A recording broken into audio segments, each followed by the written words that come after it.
قربانی کرتے وقت شرعی حکم یہ ہے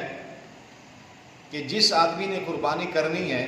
اس کو چاہیے کہ جب جانور کو قبلہ رخ لٹایا جائے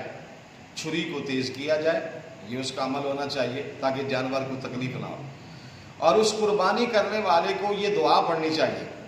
کیونکہ اکثر لوگوں کو دعا نہیں آتی، اس لیے یہ دعا میں پڑھ رہا ہوں تاکہ ہر بندہ اس کو یاد کر لے، جو اس کو سنے وہ یاد کر لے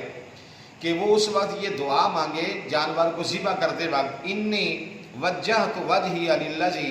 فطر السماوات والارض علی ملت ابراہیم حنیفا وما انا من المشرکین لا شریک لہ وبذالک امرت وانا اول المسلمین اللہم تقبل منی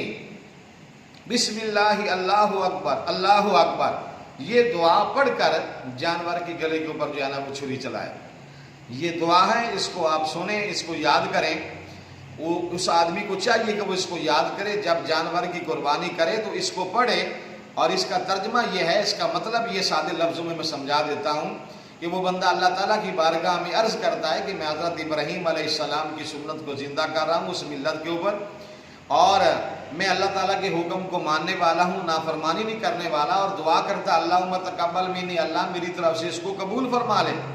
جب بندہ التجا کرتا ہے پھر اللہ تعالیٰ اس کی طرف سے اس قربانی کو قبول بھی فرما لیتا ہے، اس لیے جب جانور کو ذبح کیا جائے تو ساتھ یہ دعا جو ہے وہ پڑھی جائے۔